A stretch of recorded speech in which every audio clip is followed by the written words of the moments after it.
How does a son become so confident that he tells his father, in a courtroom, that he will leave him with nothing? Why did the judge, his longtime friend, smile as if the decision was already made, and what made the entire room fall silent the moment I reached into my pocket? Before we continue, we ask you to hit the hype button, subscribe, and like the video to help the channel grow. Tell us which city you are from in the comments. We would like to get to know our audience better. I'm Allan Mercer, 62 years old. I built cabinets for 30 years before I saved enough to open my own shop. My hands are scarred from decades of wood and metal. My back aches every morning. I never raised my voice much. People always assumed that meant I was weak. My son Dylan learned that assumption early. It started small. A comment here, a dismissive wave there. By the time he turned 33, he'd perfected the art of making me feel invisible in my own life. His wife Talia encouraged it. Maybe she started it. I'm still not sure. The workshop smelled like sawdust and machine oil that Tuesday morning when Dylan walked in without knocking. He never knocked anymore. "We need to talk about the business," he said, not looking at me. He was scrolling through his phone, standing in the doorway like he owned the place. Technically, he owned 30%. I'd given him that 5 years ago when he said he wanted to invest in the family legacy. "What about it?" I asked, marking measurements on a piece of oak. "You're behind on the invoicing again. Clients are complaining." "I sent all the invoices last Friday." "Well, they're not seeing them." He finally looked up, his expression flat. "Dad, you're getting older. Maybe it's time to admit you can't handle the administrative side anymore." I set down my pencil. "Dylan, I've been running this business since before you were born." "Yeah, and that's the problem. Everything's outdated. Your systems, your methods, your whole approach. Talia and I have been talking, and we think it's time for some changes." "What kind of changes?" "Real ones, modern ones. But we'll discuss it later. I've got a meeting." He turned to leave, then paused. "Oh, and don't make plans for Thursday night. We're having people over, and you should be there. Try to dress appropriately this time." He left before I could respond. I stood there in the silence, listening to his car pull away. The oak board in front of me was perfectly measured, perfectly straight. 30 years of practice had taught me precision. Funny how precision in work never translated to precision in family. That Thursday, I showed up at Dylan's house at 7. He lived in one of those new developments where every lawn looked identical, and every house cost more than I'd make in a decade. Talia answered the door in a dress that probably cost what I charged for a custom cabinet. "Allan," she said, not quite smiling. "Come in, everyone's in the living room." The house was full of people I didn't know, young professionals holding wine glasses, laughing at jokes I hadn't heard. I recognized a few faces from Dylan's college days, but no one acknowledged me. I found Dylan near the fireplace, gesturing animatedly to a small crowd. "The old man just doesn't understand modern business," he was saying. "I keep trying to explain digital integration, automated invoicing, but he's stuck in 1985. Honestly, at this point, I'm just waiting for him to step aside so I can actually move the company forward." Someone laughed. "Can't you just buy him out?" "Working on it," Dylan said, catching my eye across the room. He didn't flinch, didn't look away. Just smiled slightly and kept talking. "It's delicate, you know? Family business. But yeah, transition is coming." I stood there for exactly 10 more minutes, then left through the front door. No one noticed. Friday evening, Dylan suggested we grab a drink at Haggerty's, the bar near my house. "Just us," he'd said on the phone. "Father-son time." I should have known better. When I arrived, Dylan was already at a table with 4 of his friends. The music was loud, the TVs were showing 3 different games, and the air smelled like fried food and spilled beer. "Dad, you remember Trevor and Marcus?" Dylan gestured to 2 men I vaguely recognized. "And this is Caleb and Tony." I shook hands, sat down, ordered water. "Water?" Dylan laughed. "Come on, Dad, live a little." "I'm driving." "Right, always responsible, always playing it safe." He turned to his friends. "My dad's the most careful man alive. Never takes risks, never pushes boundaries. Just keeps his head down and does the same thing every day." "Consistency builds businesses," I said quietly. "No, innovation builds businesses. Consistency just keeps you treading water until you drown." Dylan leaned back, warming to his audience. I've been trying to get him to update literally anything about the shop. New software, new marketing, new anything. But he won't budge. Honestly, I think he's just too old to adapt. Marcus shifted uncomfortably. Trevor studied his beer. "You know what the problem is?" Dylan continued, his voice rising slightly. "He built this business when things were simple. Make cabinets, send invoices, collect checks. But the world moved on, and he didn't. Now I'm stuck trying to drag a dinosaur into the modern era, and he fights me every step. Dylan, I said. What? It's true. You can't even figure out the new accounting software. Because we don't need new accounting software. What we have works fine. For you, maybe, but I'm thinking about growth, scale, actually building something instead of just maintaining it. He looked at his friends. He'll never understand. His whole generation doesn't. They got comfortable and stopped trying. I stood up. Where are you going? Dylan asked. Home. Oh, come on. Don't be sensitive. I'm just being honest. I left $40 on the table and walked out. Behind me, I heard Dylan say something that made his friends laugh. I didn't turn around. In the parking lot, an older man was unlocking his car near mine. He glanced at me, then away. As I reached my truck, he walked over. Excuse me, he said quietly. I was sitting at the bar. I heard some of that.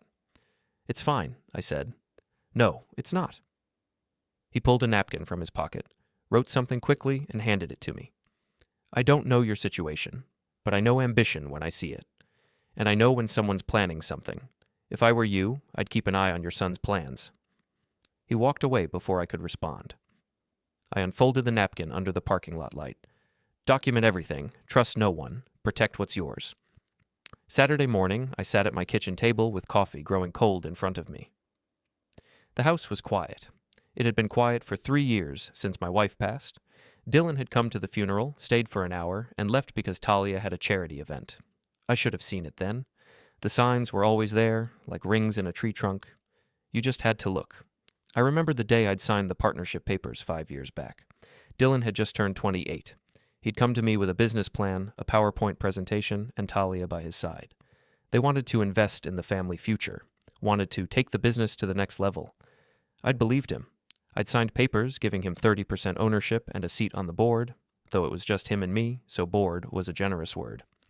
I'd thought I was giving my son a foundation, a legacy. Now I wondered if I just handed him a weapon. My phone buzzed, a text from Dylan. Need you to sign some paperwork this week, just routine annual stuff. I'll bring it by Monday. Routine annual stuff. We'd never had routine annual paperwork before. I set the phone down and walked to my office. Really just a converted bedroom with a desk and file cabinets. I pulled out the folder labeled Business Partnership Agreement 2019. I read it carefully, all of it. Every clause, every addendum, every single line of fine print. There, buried in Section 12, Subsection D. In the event of mental or physical incapacity or unanimous board decision regarding competence, ownership may be restructured to ensure business continuity. Unanimous board decision. That meant Dylan and me. But it only took one person to claim incompetence. And if that person had witnesses, documentation, a pattern of behavior, the coffee was cold. I drank it anyway. Monday came. Dylan arrived at 6 p.m. after I'd closed the shop. He had a folder under his arm and that particular smile he'd developed, the one that didn't reach his eyes. Hey, Dad. Got those papers I mentioned? What papers? Just routine stuff. Annual review documents, updated insurance forms, standard business administrative renewal. He set the folder on my workbench, opened it. I've marked where you need to sign. Should only take a minute. I picked up the first page. It was titled Board Resolution, Administrative Restructuring. What's this? Just updating the management structure, making sure everything's properly documented for tax purposes. I read slowly. The language was dense, deliberately complicated, but certain phrases stood out. Transfer of primary operational authority, revised signature authorization, amended control provisions. Dylan, this isn't routine paperwork. Sure it is. Every business does this stuff. It's just formalizing what's already happening. I handle most of the operational decisions anyway now, right? This just makes it official for the IRS. I'm not signing this. His jaw tightened. Dad, don't be difficult. It's standard business practice. Then you won't mind if I have a lawyer review it first. A lawyer? For routine paperwork? That's going to cost money we don't need to spend. If it's routine, a lawyer will confirm that quickly. Dylan's expression hardened. You know what? Fine. Waste money on a lawyer. But this is exactly what I'm talking about. You're so suspicious, so stuck in your ways, that you can't even process normal business documents without turning it into a drama. He grabbed the folder and left. I stood in the empty workshop, listening to his car engine fade into the distance. Tuesday, Talia called. Her voice was honey-sweet, the way it always was when she wanted something. Allan, hi, I wanted to chat about something. I'm working, Talia. This won't take long. It's about the business. Dylan told me you refused to sign the administrative papers. They weren't administrative papers. He's trying to help you, Allan. We both are. You're getting older, and there's no shame in that. But at some point, you have to face reality. Running a business is stressful. Wouldn't it be nice to step back? Let Dylan handle the day-to-day while you enjoy your retirement? I'm 62, not 82. I know, but Allan, can I be honest? Please. You're starting to slip. Little things. Missed calls, forgotten appointments, invoices sent to wrong addresses. Dylan's been covering for you, but it's getting harder. He's worried. I'm worried. We just want to make sure the business stays healthy. What missed calls? What forgotten appointments? See, that's concerning right there. The fact that you don't remember. Maybe it's time to get checked out. Make sure everything's okay upstairs. Her voice dropped, became almost gentle. There's no shame in aging, Allan. But there is shame in being too proud to accept help. I ended the call. For a long moment, I just stood there. Then I pulled out my phone and checked my calendar, my call log, my sent emails. Everything was in order, every appointment kept, every invoice sent correctly. She was building a narrative. They both were. Wednesday afternoon, I was at the hardware store picking up sandpaper when I ran into Grant Ellery, my neighbor. He was retired, maybe 70, with the kind of careful eyes that notice things. Allan, he said, nodding. Grant. We stood in the aisle, two old men pretending to care about sandpaper grits. Saw your son the other day, Grant said casually, at the coffee shop on Main. Yeah? He was talking pretty loud, telling some people about his business plans. Grant examined a package of 220 grit. Kept saying, when I take over, and once it's fully mine.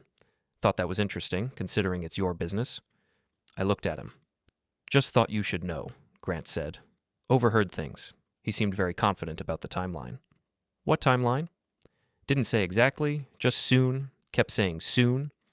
Grant put the sandpaper back. Also mentioned something about documentation and patterns. Said he'd been keeping records. Records of what? Didn't specify, but he sounded like a man who's building a case. Grant met my eyes. You're a good neighbor, Allan. Quiet, respectful. Just thought you deserved a heads up. He walked away, leaving me alone in the aisle. That night, I couldn't sleep. At 2 a.m., I got up and went to the kitchen. The house was dark except for the light over the stove. My mail was stacked on the counter. I'd been too distracted to sort it earlier. I flipped through it methodically. Electric bill, junk mail, credit card statement. Then I stopped. A bank envelope, business size. Addressed to Dylan Mercer, care of my address. My address. I held it up to the light. Through the thin paper, I could make out letterhead. First National Bank. Business Accounts Division. My business account was at First National. I set the envelope down carefully, unopened. Then I took a photo of it with my phone. The address, the seal, everything. Some lines, once crossed, you can't uncross. Thursday morning, I arrived at First National Bank when the doors opened at 9. I'd barely slept, but my mind was sharp in that way it gets when you stop hoping and start preparing. The lobby was nearly empty. A young woman at the customer service desk looked up as I approached. Good morning. How can I help you? I need to speak with someone about my business account. Allan Mercer, Mercer Custom Woodworks. Of course. Let me see if one of our business specialists is available. She picked up the phone, spoke quietly, then smiled. Mr. Vaughn can see you now. Third door on the right. Peter Vaughn was maybe 40, wearing a tie that looked too tight. He shook my hand and gestured to a chair. Mr. Mercer, what can I do for you? I want to review recent activity on my business account. All access attempts, successful or otherwise. Something flickered in his expression. Is there a problem? I'm not sure yet. That's what I'm trying to determine. He turned to his computer, typed for a moment. Okay, pulling up your account now. What time period are we looking at? Last 6 months. More typing. Then his eyebrows rose slightly. Is something wrong? I asked. No, just... There have been quite a few access attempts from a secondary user. Let me verify. Do you have Dylan Mercer authorized on this account? He has limited access. He can view balances and transaction history. That's all. Right. That's what the authorization shows. Vaughn scrolled, frowning.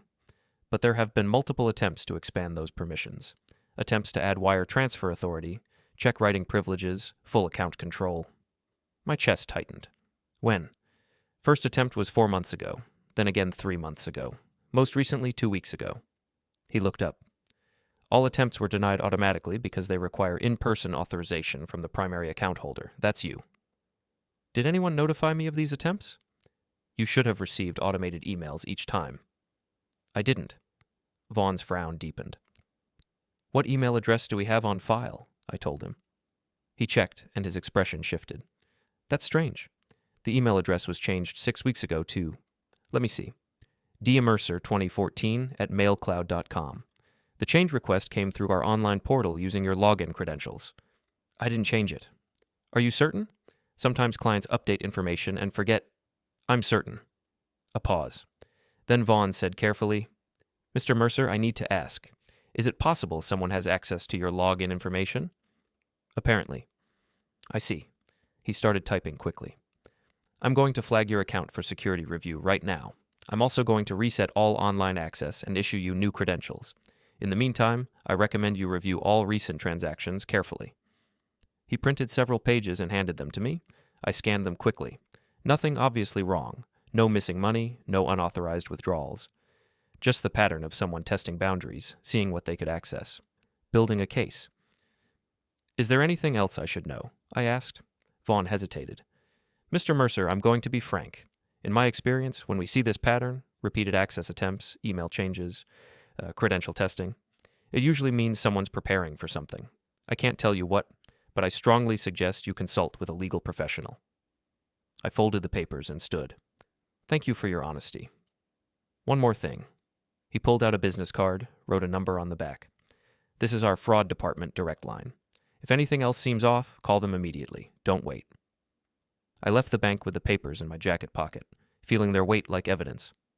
Back home, I spread everything across my kitchen table. The bank statements, the access logs, the email change notification, the partnership agreement. The pattern was clear now. Dylan hadn't been trying to help me. He'd been trying to replace me, slowly, methodically, building a narrative of incompetence while simultaneously gaining access to everything I'd built. I thought about Talia's phone call, the casual mention of missed calls and forgotten appointments that never happened, the suggestion that I should get checked out. They were creating a story, and in that story, I was the failing old man who couldn't handle his own business anymore. My phone rang. Unknown number. I answered. Mr. Mercer. A woman's voice, professional but not cold. Yes. My name is Mira Bowen. I'm an attorney specializing in business disputes and property law.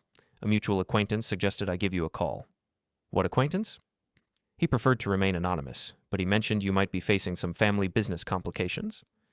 The man in the parking lot. The napkin. I'm listening, I said. I'd rather not discuss details over the phone. Are you available to meet tomorrow? My office, 10 a.m.? I looked at the papers spread across my table. I'll be there. She gave me an address in the professional district downtown and ended the call. I sat back, staring at the evidence in front of me. Then I did something I should have done months ago. I started documenting everything. Every conversation, every email, every text, every paper Dylan had asked me to sign, every comment Talia had made, every access attempt, every incident. I worked through the afternoon and into the evening, building a timeline. The picture that emerged was methodical, patient, and ruthless. At 8 p.m., someone knocked on my door. I looked through the window. Dylan's car in the driveway. I opened the door. Dylan stood there, hands in his pockets, expression neutral. Can I come in? I stepped aside. He walked to the kitchen, saw the papers spread across the table. His eyes lingered on them for just a second before he looked away. Listen, Dad. About Monday, with the papers. I was frustrated. Maybe I pushed too hard. Maybe. The thing is, Talia and I have been talking, and we're concerned. About you, about the business, about everything. He sat down at the table, carefully not looking at the documents. You're alone here. Mom's gone. You're getting older. Running the business is a lot of stress. We just think it might be time for you to ease up a bit. Let me handle more of the operational stuff while you enjoy life a little. I enjoy my work. I know, but Dad, come on. Be realistic. How much longer can you keep this pace? And what happens if something goes wrong? If you get hurt or sick or just tired? We need to plan for that. So you tried to gain control of my bank accounts? His expression didn't change. I don't know what you're talking about. First National, multiple access attempts, email address changes. Oh, that. He waved a hand dismissively. That was just routine. I was trying to streamline our financial management. set up better tracking systems. The bank's security is oversensitive. They said the attempts were denied because they required my authorization. Exactly, which is why I didn't push it. I figured we could handle it later, together. He leaned forward. Dad, you're being paranoid. I'm trying to help. I looked at my son, at the face I'd watched grow from infant to man. Somewhere in that progression, something had changed. Or maybe it had always been there, and I just refused to see it. Dylan, I think you should leave. Are you serious? Yes.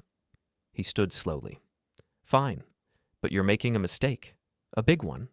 And when you finally realize that, don't expect me to come running back to fix things. I won't. He walked to the door, stopped, turned back. You know what your problem is, Dad. You never knew when to step aside. Soon you won't control any of this, and you'll have only yourself to blame. The door closed. The house fell silent. I went back to the kitchen table and added his threat to my documentation. Then I pulled out a locked folder from my desk, the one labeled Transfer 2018. Inside were documents I'd filed a year before Dylan joined the business. Documents establishing certain protections, certain safeguards, certain legal structures that he'd never known about. My phone buzzed. Text message. Unknown number. Prepare. He filed something today. Mira Bowen's office was on the 4th floor of a building that had probably been elegant 30 years ago. Now it was just dignified and aging, like everything else in this part of town. The receptionist showed me to a conference room where Mira was already waiting. She was maybe 54, with gray hair cut short and glasses that kept sliding down her nose. Mr. Mercer, thank you for coming. She gestured to a chair. Coffee? No, thank you. Smart. It's terrible. She sat across from me, folding her hands on the table. I'll be direct. I received a call from a former client who's concerned about your situation. He didn't share details, just said you might need specialized help with family business complications. The man from the parking lot. I can't confirm or deny that, but I can tell you that I've handled cases like yours before. Adult children attempting to gain control of family assets. It's more common than people think. She paused. Tell me what's happening. I pulled out the folder I'd brought. Laid out the timeline, the bank access attempts, the partnership agreement, the threatening conversations, everything. Mira listened without interrupting. When I finished, she picked up the partnership agreement and read it carefully. Then she picked up the bank statements. Then the documented threats. Finally, she looked up. Mr. Mercer, did you have legal representation when you signed this partnership agreement? No. Dylan said it was straightforward. It's not. She tapped Section 12. This clause about competence and restructuring, it's dangerous. With the right witnesses and documentation, someone could use this to argue you're unfit to run your own business. Can they do that? If they build a strong enough case. If they have medical professionals suggesting cognitive decline, witnesses attesting to mistakes, documented patterns of incompetence. Yes, they can petition for guardianship or force a buyout at significantly reduced valuation. So, Dylan wasn't just being disrespectful. No, he was building a legal strategy. She set the papers down. But here's what's interesting. You said you have other documents from 2018. I pulled out the second folder. Mira opened it and began reading. After a moment, her eyebrows rose. Then she smiled, just slightly, but definitely smiled. Mr. Mercer, did you file these documents with the county? Yes. Standard property transfer protocols. And your son knows about them? No. They were filed before he joined the business, before the partnership agreement. Interesting. She pulled out one particular page, studied it. This establishes a protective trust structure. It means certain assets can't be transferred or restructured without specific legal procedures. It also means any attempt to claim incompetence would require much higher thresholds of proof. I set it up when my wife got sick, in case something happened to me. Well, it may have just saved your business. She started making notes. I need to verify these filings are still active. I'll also need to pull county records for any recent filings your son may have submitted. Can you give me 3 days? What am I looking for? Patterns, legal positioning. If he's serious about taking control, he's likely filed preliminary documents, guardianship petitions, competency challenges, business restructuring requests, things that would give him leverage. And if he has, then we prepare a defense, a strong one. She looked at me directly. Mr. Mercer, I want to be clear about something. This kind of case can get ugly. Family disputes often do. If we proceed, there's a good chance your relationship with your son will be permanently damaged. It already is. Fair enough. Then let's make sure you don't lose everything else in the process. She stood, offering her hand. I'll call you Monday with what I find. In the meantime, document everything. Every call, every text, every conversation. Assume nothing is private and everything can be used as evidence. I shook her hand and left. The weekend passed in a strange, suspended tension. Dylan didn't call. Talia didn't call. The silence felt worse than confrontation. Saturday afternoon, I drove to the county records office. It was housed in a gray building with fluorescent lights and the particular smell of old paper and bureaucracy. The clerk at the front desk looked about 19 and deeply bored. Help you? I need to search recent filings, business and property records. Name? Allan Mercer and Dylan Mercer. She typed slowly, chewing gum. Okay, got several under Allan Mercer. Most recent is 2018, property trust filing. That's correct. What about Dylan Mercer? More typing. Then she stopped. Yeah, got one here. Filed last Monday. Business restructuring petition. And, there's another one. Filed Wednesday. Guardianship inquiry form. My chest tightened. Can I get copies? Sure. $5 per document. I paid and waited while she printed. When she handed me the papers, I forced myself not to read them immediately. I thanked her and walked out to my truck. In the parking lot, I spread the documents across my steering wheel. The first was titled Petition for Business Restructuring, Mercer Custom Woodworks. It claimed operational deficiencies and management concerns, requiring immediate administrative oversight. The second was worse. Preliminary Guardianship Inquiry, Allan Mercer. It claimed cognitive decline and financial mismanagement and requested evaluation by the court. Dylan hadn't just been building a case. He'd already started the legal process. I took photos of both documents and texted them to Mira, even though it was Saturday. She responded within 5 minutes. This is good. It shows his hand early. Don't panic. Come to my office Monday at 9 a.m. Don't panic. I drove to the public park near my house and sat on a bench overlooking the pond. It was late afternoon. Families were out, kids running, couples walking. Normal life happening around me while mine fell apart. I thought about the workshop, about 30 years of building cabinets, about teaching Dylan how to use a level when he was 8, about believing that family meant something. I'd been naive, but naive didn't mean helpless. I pulled out my phone and called Grant Ellery. Grant, it's Allan Mercer, your neighbor. Allan, everything okay? I need to ask you something. You mentioned hearing Dylan talk at the coffee shop, about taking over. Do you remember exactly what he said? A pause. I remember enough. Why? Would you be willing to write it down? As a statement, something that could be used legally. He's really going after you, isn't he? Yes? Then yes, I'll write it down. I'll even sign it and get it notarized if you need. Thank you, Grant. Allan, give him everything you've got. Men like your son think respect is weakness. Show him it's not. I ended the call and sat watching the water. Monday morning, Mira's office, 9 a.m. sharp. She had papers spread across the conference table when I entered. Her expression was serious but not grim. Mr. Mercer, sit down. We have work to do.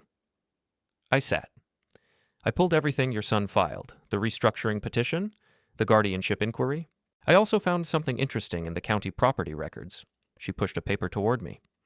Your son attempted to file a lien against your business property 3 weeks ago. It was rejected because the property is held in the protective trust you established in 2018. He didn't know that. What does that mean? It means he's been probing for vulnerabilities, testing what he can access. But the trust structure is holding. More importantly, it shows a pattern of attempted overreach without proper legal standing. She smiled slightly. He's making mistakes. What do? We respond. Formally.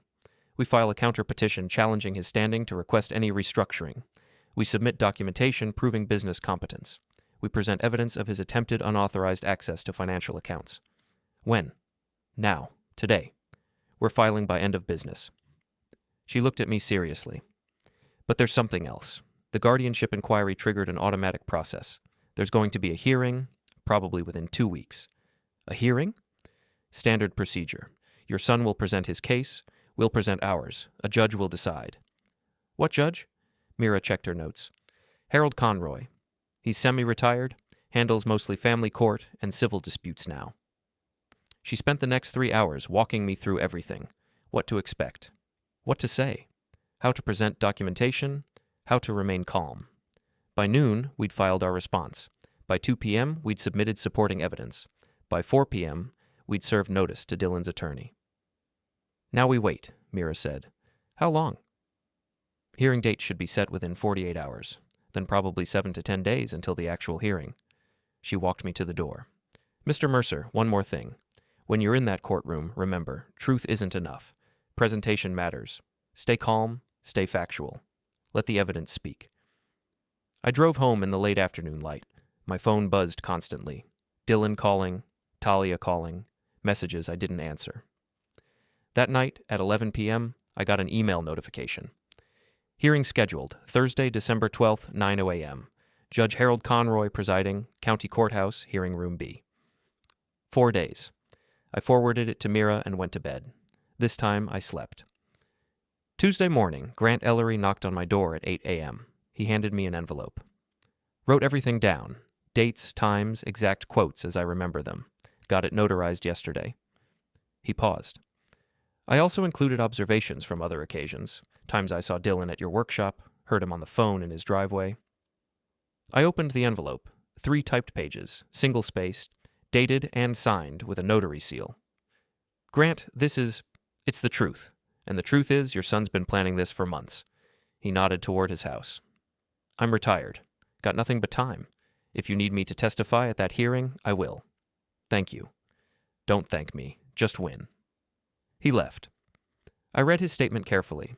It was detailed, specific, and damning. Dylan bragging about timelines. Dylan discussing documentation strategies. Dylan mentioning Judge Conroy by first name, saying, Harold will see it my way. That last part stopped me. Dylan knew the judge personally. I called Mira immediately. We have a problem, I said, and explained. There was silence on the other end. Then, that's concerning, but not necessarily disqualifying. What matters is whether Conroy discloses it and whether he can be impartial despite it. And if he can't, then we object and request recusal, but we need to tread carefully. What do I do? Bring that statement Thursday. We'll adapt as needed. She paused. Mr. Mercer, I won't lie to you. If the judge is biased, this gets much harder, but it's not impossible. Strong evidence overcomes a lot. We ended the call. I spent the rest of Tuesday organizing documents into clear categories. Financial records, access logs, dated communications, Grant's testimony. Wednesday, I went to the coffee shop downtown. I ordered black coffee and sat near the window. An older woman at the counter smiled at me. Haven't seen you here before. No, I usually stick to home coffee. You look familiar, though. Do you own a business around here? Mercer Custom Woodworks. Oh, that's where I know you from. Beautiful work. My daughter had you make cabinets for her kitchen 2 years ago. As I was leaving, she said, Hey, isn't your son Dylan Mercer? Yes. I've seen him here. Loud talker. Always bragging about money and business deals. That evening, Mira sent a long email outlining courtroom procedure. What would happen? Who would speak when? The last paragraph stood out. Remember, this is preliminary. They're trying to establish cause for further action.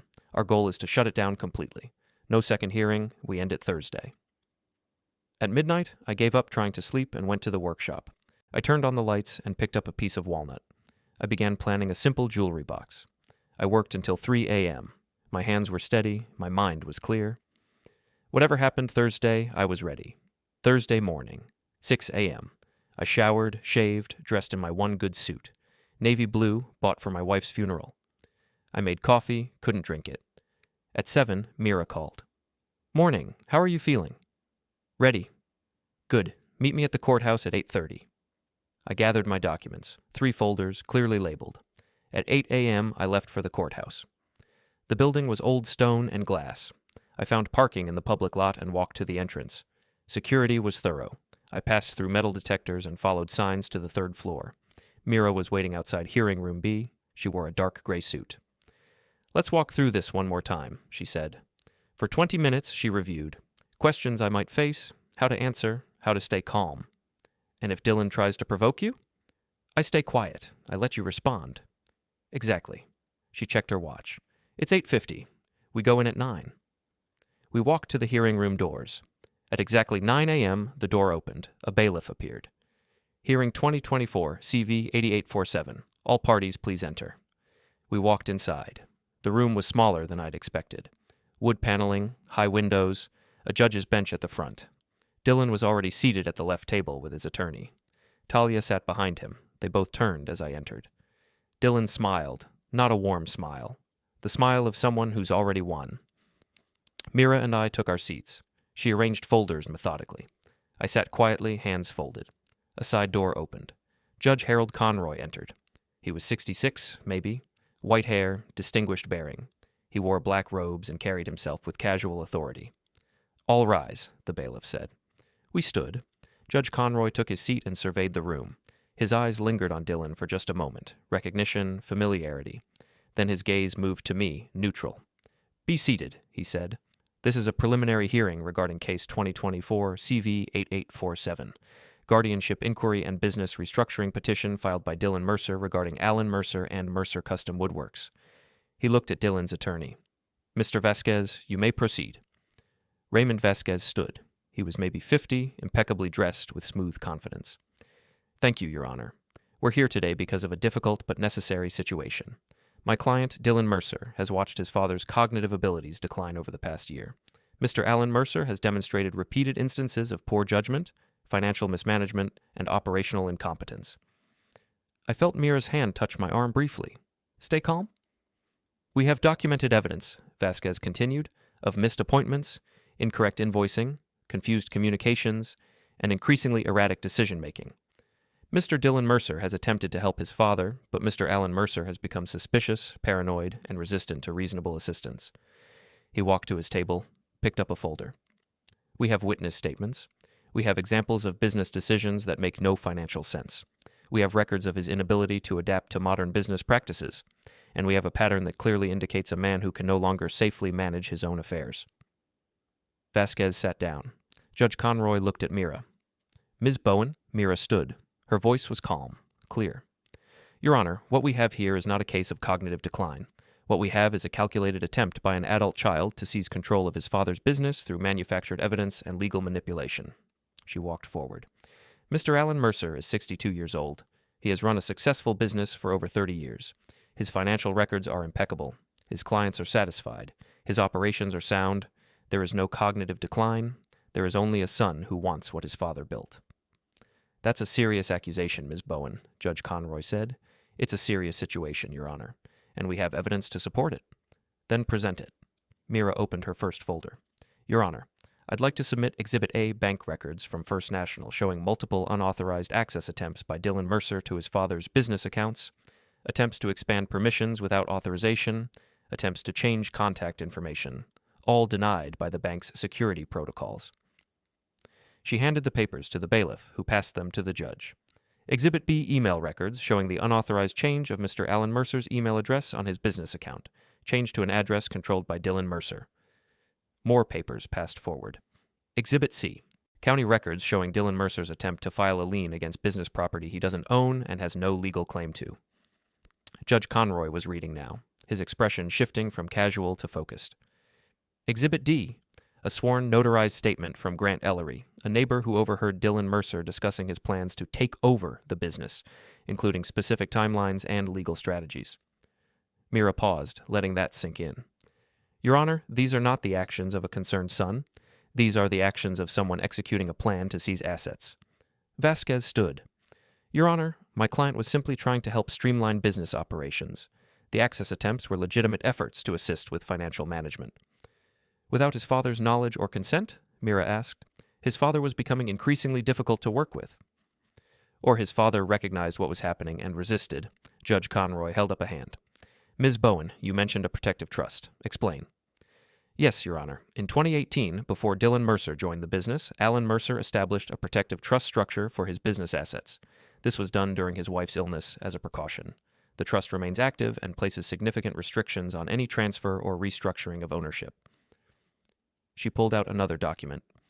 "Exhibit E. The trust filing, certified by the county." Judge Conroy took it, read it carefully. The room was silent. Finally, the judge looked up. "Mr. Vasquez, were you aware of this trust when you filed your petition?" "No, Your Honor. My client wasn't aware of it either." "That's interesting." Judge Conroy looked at Dillon. "Mr. Dillon Mercer, you've been a partner in this business for 5 years, and you weren't aware of the ownership structure?" Dillon shifted. "My father never mentioned it." "Why would he need to mention protections he established before you joined?" Mira asked. Judge Conroy studied the documents in front of him. The casual friendliness was gone from his expression. He looked like a man reassessing everything he'd assumed. Judge Conroy set down the documents and looked directly at Dillon. "Mr. Dillon Mercer, I'd like to hear from you directly. Why do you believe your father is incompetent?" Dillon stood, smoothing his tie. "Your Honor, I love my father. This isn't easy for me, but over the past year I've watched him struggle. He forgets appointments. He sends invoices to the wrong clients. He can't adapt to new technology. He's become paranoid, accusing me of things I haven't done. Such as? He accused me of trying to steal his business, of manipulating him. All I've done is try to help. By attempting to access his bank accounts without authorization," Judge Conroy asked. "That was a misunderstanding. I was trying to set up better financial tracking systems. Without his knowledge." Dillon hesitated. "I thought it would be easier to present it as a finished solution rather than burden him with technical details." "I see." Judge Conroy turned to me. "Mr. Allan Mercer, would you like to speak?" I stood. My voice was steady. "Your Honor, I'm not incompetent. I'm not confused. I'm not paranoid. I'm a father who finally recognized what his son was doing." "And what was he doing?" "Building a case to take everything I've worked for." Dillon's attorney stood. "Your Honor, this is exactly the kind of paranoid thinking we're talking about." "Is it?" Judge Conroy looked at the bank records again. "These access attempts are documented. The email change is documented. The lien attempt is documented. These aren't delusions, Mr. Vasquez. These are facts." He turned back to me. "Mr. Mercer, do you have any other evidence?" Mira stepped forward. "Your Honor, we have one more exhibit. A pattern analysis of all communications, financial records, and business decisions over the past year. It shows consistent competence from Allan Mercer and a deliberate campaign of undermining from Dillon Mercer." She handed forward a thick document. "This includes client testimonials, completed projects, financial statements showing steady profit, and 0 complaints about service or quality." Judge Conroy took it, flipped through it. His expression grew darker. "Mr. Vasquez, do you have evidence to counter this?" "We have witness statements, Your Honor." "From whom?" "Dillon's wife, Talia Mercer, and several business associates who've observed Allan Mercer's behavior." "Business associates who know Dillon or Allan?" "They know Dillon." "So friends of the petitioner attesting to things they have heard from the petitioner?" Judge Conroy set down his pen. "Mr. Vasquez, I'm troubled by what I'm seeing here." "Your Honor, if I may—" "You may not." The judge's voice was firm. "I've reviewed the evidence, I've heard the arguments, and I'm seeing a pattern that concerns me greatly." He looked at Dillon. "Mr. Dillon Mercer, did you mention to anyone that you expected this hearing to go in your favor because of your relationship with me?" Dillon's face went pale. "No, Your Honor." "You're sure about that?" Silence. "Because I have a sworn statement here suggesting otherwise." He held up Grant's testimony. "And if that's true, it represents a serious breach of legal ethics and an attempt to manipulate this court." Talia leaned forward in the gallery, whispering urgently to Dillon. He waved her off. Judge Conroy continued. "I've known your family socially, that's true, but if you believed that relationship would influence my legal judgment, you were mistaken, and if you told others it would, you've compromised the integrity of this proceeding." Dillon said nothing. "Furthermore," the judge said, "the evidence presented by Ms. Bowen paints a very different picture than the one you've presented. This doesn't look like a son trying to help an ailing father. This looks like an attempted asset seizure." Vasquez stood. "Your Honor, I'd like to request a continuance to gather additional evidence." "Request denied." Judge Conroy's voice was cold. "I've seen enough." He picked up his gavel. "Based on the evidence presented, I find no cause to proceed with guardianship evaluation. The petition is dismissed." The gavel came down. Dillon lunged forward. "Your Honor, you can't—" "I can, and I have. Furthermore, I'm referring this matter to the State Bar for investigation into potential abuse of legal process." Dillon's face went from pale to red. "Harold, we've known each other for years." "Judge Conroy," the judge corrected icily, "and our social acquaintance makes your actions here even more egregious. You attempted to use a personal connection to gain advantage in a legal matter. That's unacceptable." He looked at me. "Mr. Allan Mercer, you have full legal standing to manage your business and personal affairs. The court finds no evidence of incompetence or cognitive decline." Relief flooded through me, but I kept my expression neutral. "Additionally," Judge Conroy continued, "I'm issuing a restraining order. Dillon Mercer is prohibited from accessing any business accounts, properties, or operations of Mercer Custom Woodworks without explicit written permission from Allan Mercer. Violation will result in contempt charges." Dillon stood frozen. "This hearing is concluded." The gavel came down again. Judge Conroy stood and walked out through the side door.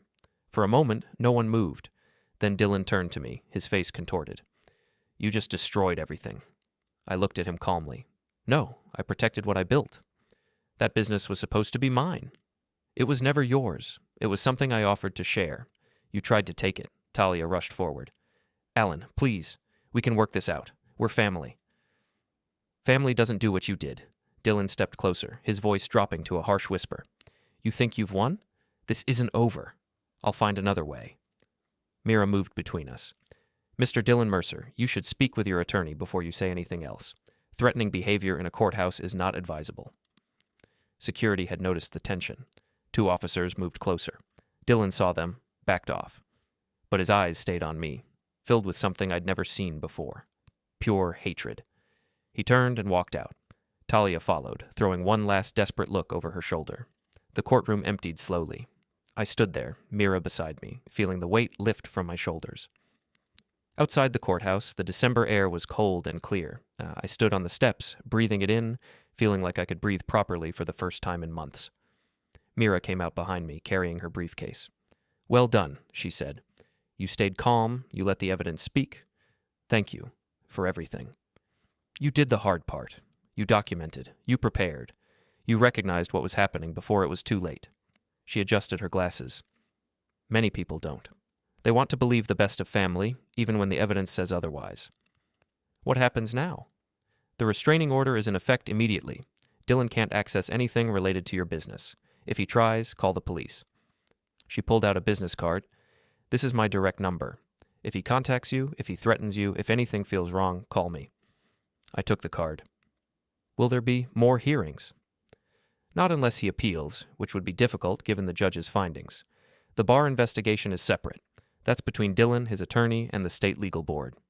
She smiled slightly. "But I doubt he'll want to draw more attention to this. He exposed himself today. Judges don't forget that." Judge Conroy seemed angry. He was. Dillon tried to use a personal connection to manipulate the legal system. That's one of the worst things you can do in a courthouse. She paused. "The judge gave you something valuable today. Not just a legal victory. He gave you credibility. Anyone who looks at this case will see that the court thoroughly examined the evidence and found in your favor." A few people passed us on the steps. I recognized the older woman from the coffee shop. She smiled and nodded. "Good luck, Mr. Mercer," she said. "Thank you." Mira watched her go. Small towns. Everyone knows everyone. Is that good or bad? Today? Good. By tomorrow, everyone will know what happened here. Dillon's reputation just took a serious hit. I looked out at the parking lot. Dillon's car was gone. Talia's too. "What about the business?" I asked. "The partnership agreement?" "That's your next step. You need to formally dissolve the partnership. Buy out Dillon's 30% or restructure the ownership. I can help with that. But given what happened today, I suspect he'll be willing to negotiate quickly." "Why?" "Because the alternative is you taking him to court for attempted fraud, unauthorized access, and breach of fiduciary duty. Any lawyer will tell him to settle fast and quietly."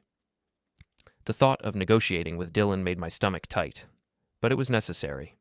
"How long will that take?" "Depends on how reasonable he wants to be. Could be weeks, could be months." She looked at me seriously. "Mr. Mercer, I need to warn you about something. Dillon's going to be angry, humiliated. Men like him don't handle loss well. Be careful." "You think he'll try something?" "I think he'll be unpredictable, so document everything, keep your security tight, and don't meet with him alone." I nodded. "Understood." "Good." She offered her hand. "Congratulations. You won." We shook hands. She walked to her car, and I walked to mine. Inside my truck, I sat for a moment in the silence. The courthouse rose behind me, solid and gray. The building where my son had tried to erase me, and where I'd proven I wasn't finished. My phone buzzed. A text from Grant. "How did it go?" I replied. "We won." 3 dots appeared, then, "Good. Come by later if you want to talk." I drove home slowly, watching the familiar streets pass. The hardware store, the coffee shop, the park, my town, my life, still mine. At home, I walked through the empty house. It was quiet, but the silence felt different now. Not lonely, peaceful. I made coffee and sat at the kitchen table, spreading out the documents Mira had given me. The restraining order, the court's findings, everything documented, official, final. The workshop could wait, the business could wait. Right now, I just needed to sit in the quiet and let myself feel what I'd been too focused to feel in the courtroom. Relief, exhaustion, and something harder to name. Not quite victory, not quite sadness. The bittersweet taste of protecting yourself from someone you'd once protected. My phone rang. Unknown number. I almost didn't answer. Then I did. Mr. Mercer. A woman's voice. Yes? This is Janet from First National Bank. Mr. Vaughn asked me to call and let you know that all security flags have been lifted from your account. Your access has been fully restored, and we've implemented additional protection protocols. Thank you. Also, the attempted access logs have been preserved for legal purposes, if you need them. I appreciate that. Have a good day, Mr. Mercer. She hung up. I sat back, looking at the phone. Even the bank was closing ranks, protecting me now that the legal system had validated my concerns. Outside, the afternoon sun was breaking through clouds. Winter light, pale but present. Tomorrow, I'd go back to the workshop. I'd finish the projects I'd started. I'd run my business the way I'd always run it, carefully, precisely, with respect for the work and the clients. But today, I just sat in my kitchen and breathed. Friday morning, I opened the workshop at 7 a.m. The familiar smell of wood and oil greeted me. Everything was exactly where I'd left it. Tools hung on their designated hooks, projects in various stages of completion lined up on workbenches, sawdust swept into neat piles. This was mine, still mine. I spent the morning working on a custom cabinet order for a client in the next town. The measurements were precise, the wood quality excellent. My hands moved through familiar motions, cutting, sanding, fitting pieces together. At noon, Grant knocked on the workshop door. Thought I'd check in, he said. Make sure you're doing okay. I'm good. Heard some talk around town about the hearing. That was fast. Small town. Grant walked in, examining the cabinet I was working on. Beautiful piece. Your son never appreciated this, did he? The craft of it? No. He saw it as a means to an end. His loss. Grant ran his hand along the smooth wood. What happens now? With the business? Mira says I need to dissolve the partnership. Buy him out. Can you afford that? The business is worth more than he thinks, and the trust structure protects most of the assets. I'll make it work. Grant nodded. If you need anything, a witness, a statement, anything, you let me know. You've already done more than enough. Family's supposed to support family. When they don't, neighbors step up. He headed for the door, then paused. Allan, don't let this make you bitter. You're a good man. That matters more than any courtroom victory. He left. I went back to work. The afternoon passed quietly. No calls from Dylan, no calls from Talia, just silence where chaos had been. At 5 p.m., I closed up and drove home. My phone buzzed as I pulled into the driveway. Text from Mira. Dylan's attorney contacted me. They want to negotiate the partnership dissolution. Meeting Monday if you're available. I replied, I'm available. Another text. Bring all partnership documents. This might go faster than expected. Inside, I pulled out all the business files. The original partnership agreement, the ownership percentages, the profit-sharing arrangements, everything Dylan had once treated as a stepping stone to total control. Now it would be the framework for his exit. I worked through the evening, organizing, calculating, preparing. By midnight, I had a clear picture of what the buyout would look like. It would cost me, but not as much as losing everything would have. Saturday, I went to the bank. Peter Vaughn saw me immediately. Mr. Mercer, good to see you. I heard the hearing went well. It did. I'm glad. We've taken additional steps to secure your accounts. Your son's access has been completely revoked. Thank you. Also, I wanted to mention, if you need a business loan for any reason, given what happened, we'd be very willing to work with you. I hadn't expected that. I might. I'm buying out a partner. Ah, well, when you're ready, come see me. We'll make it happen. I left the bank feeling more secure than I had in months. Sunday was quiet. I worked in the shop, attended to correspondence, avoided thinking too much about Monday's meeting. Monday morning came cold and bright. I arrived at Mira's office at 9 a.m. She was waiting with coffee and determination. Ready? She asked. Ready. Good. Vasquez said Dylan will be there. Try not to engage directly. Let us handle the negotiation. At 9:30, they arrived. Dylan looked terrible. Dark circles under his eyes, tie slightly askew, the confident arrogance replaced by something harder and more desperate. Vasquez carried a briefcase and a forced professional smile. We sat across from each other at Mira's conference table. Vasquez started. Mr. Mercer, my client would like to resolve this situation quickly and amicably. He's prepared to sell his 30% share back to you for fair market value. Define fair market value, Mira said. Vasquez slid a paper across the table. The number was outrageous. Mira laughed. Actually laughed. Mr. Vasquez, this is 3 times what the share is worth. It accounts for growth potential, and it accounts for nothing except your client's desperation. Mira slid a different paper forward.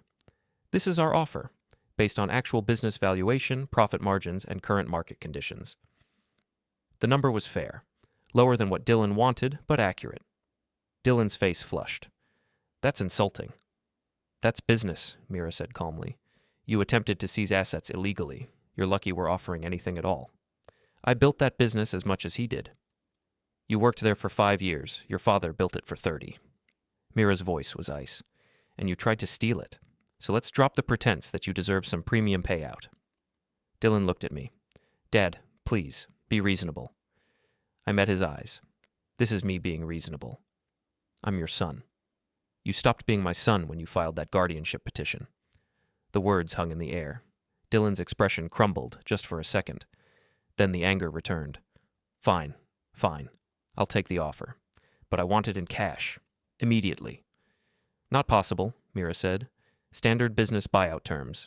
30% up front, the rest in quarterly installments over 2 years. 2 years? Standard, Vasquez whispered to Dillon. Dillon shook his head, whispered back. They argued in hushed tones. Finally, Dillon looked up. 1 year. Full payment in 1 year. Mira glanced at me. I nodded slightly. Acceptable, she said. We'll draft the agreement today. You'll sign by end of week, and the restraining order remains in effect until the buyout is complete. Fine. One more thing, Mira added. Non-compete clause. You don't start a competing woodworking business within 50 miles for 5 years. Dillon's face went red. That's non-negotiable. Take it or we'll see you in court for damages. Vasquez put a hand on Dillon's arm. Take it. Dillon stood abruptly. I'll sign your papers, but don't expect me to forget this. I won't, I said quietly. They left. Mira sat back. Well, that was easier than expected. He's desperate. He's humiliated. And when this gets out, his reputation will suffer. People will know he tried to take advantage of his own father. She started organizing papers. I'll have the buyout agreement ready by Wednesday. You'll review it, sign it, and this will be over. Over, I repeated. The word felt strange. Over, Mira confirmed. You'll own 100% of your business again.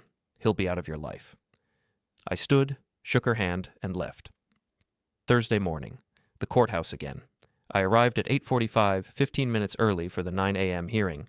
Just a formality now, the official signing and filing of the buyout agreement. I stood in the hall outside hearing room B, the same room where everything had changed a week ago. Mira arrived. Then Vasquez. Then Dillon. He looked at me once, briefly, then looked away.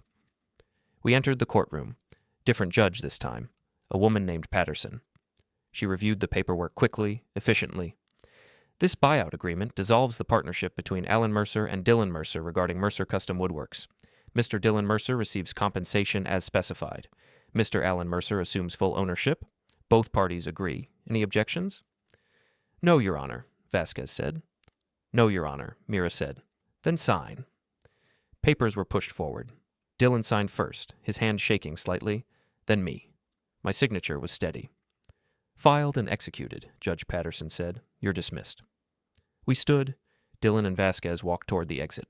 At the doorway, Dillon stopped and turned back. His face was pale, his eyes hollow. Dad, he said quietly. I looked at him. I'll leave you with nothing, he whispered, one way or another. The room fell silent. I reached into my pocket. Slowly, deliberately, I pulled out the final document, the one Mira had prepared that morning, the restraining order extension, the non-compete clause, the legal framework that made any further action by Dillon impossible. I held it up so everyone could see. Dillon's face went white. Judge Patterson looked at the document, then at Dillon. Her expression hardened. Mr. Dillon Mercer, that sounded very much like a threat made in my courtroom. Bailiff. 2 officers moved forward. Dillon backed toward the door, his confidence crumbling. Wait, I didn't mean... You're in contempt, Judge Patterson said coldly. And I'm adding a provision to that restraining order. No contact, period. The gavel came down with finality. Dillon stood frozen in the doorway as the officers approached. I folded the document and put it back in my pocket. Our eyes met one last time. Then I turned and walked out the side exit.